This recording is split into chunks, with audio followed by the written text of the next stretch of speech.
When Filipinos hear the name Lapu-Lapu, naturally the first thing that pops into their minds is the Philippines' first national hero who defended his island Mactan from the invasion of the Spaniards. Many pictured him out as a young muscular figure with six-packs abs and led an army of strong Filipinos. He then single-handedly killed Ferdinand Magellan with his own hands with burning fire patriotism and pride. Which, by the way, may not be true. Because according to historians that he might even look like this. How a real chieftain should look like. A middle-aged man or even older that just sat back behind his army when the Battle of Mactan occurred. Despite all that, his name resonated around the world that even Mobile Legends made a character out of him. And even the animated film, which I don't recommend because of the historical inaccuracy and false depiction of Lapu-Lapu. We also have our very own fish that was named after him. Weird, right? Thus, Filipinos have this image of him as a hero. And of course, as a hero should, there is a monument to give importance and even immortalize this person.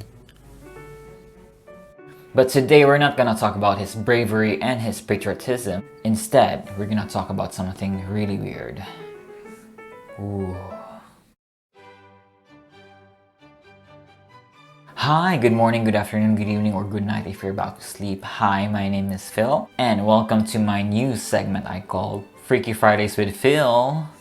Rawr. Where I talk about weird stories, urban legends, films, and weird practices in the Filipino culture. As a Filipino growing up in the Philippines, Filipinos are superstitious by nature. Like, all the way. Even in modern times, there are still weird practices and beliefs in our modern society. Today I'm going to talk about this urban legend in Cebu about a statue that has said to believe that kills government officials. Yes, you heard that right, kills government officials. Yes, I know it's bizarre, and I know some of you would love this. So, chill guys. So disclaimer, okay? I won't be talking about this statue. I'll be talking about this one. So it began in the construction of a monument in honor of Chief Lapu-Lapu from 1929 to 1933. This was ordered by the chief executive of Opon, Rito de la Serna. The first design of the statue Lapu-Lapu was when Lapu-Lapu was holding a bow and arrow, and then the direction of the arrow was pointing at the municipal hall. Whether it was a coincidence or not, Rito de la Serna died right after the monument was finished. But then no one really thought about this at first. They just thought that he just died with natural causes. However, the following successors of de la Serna all died during their term in their office. Like,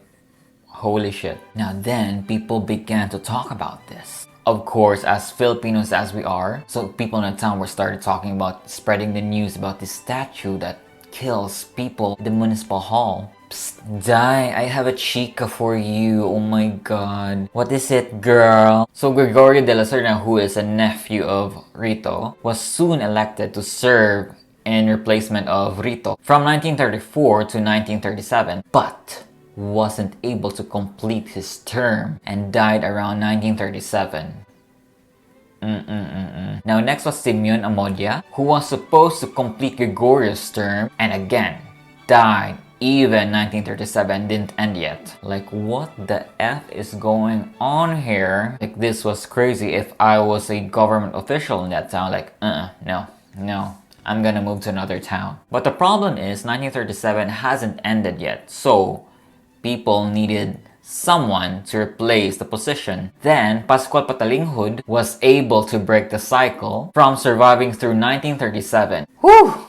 Close call there, man. People were still wondering why these government officials died and how it could be connected to the statue of Lapu-Lapu. Now, people back then speculated that it was the weapon of choice in the first design. Some people say that the bow and arrow was not a weapon for the noble. It was more for the commoners or the foot soldiers, and this might have angered the spirit of Lapu-Lapu. While some say it's still a violent weapon at the end, and this weapon is pointing towards the municipal hall where the leaders were residing, and well, Lapu-Lapu wanted to maintain his status as a great leader, or maybe he just didn't like corrupt leaders. In 1938, Mariano S. Dimagata stepped in as a new leader. He immediately ordered the renovation of the statue, so then the bow and arrow was changed into a pestle, and from then on, Mariano Dimagata remained as a chief executive of Opon for the next 30 years.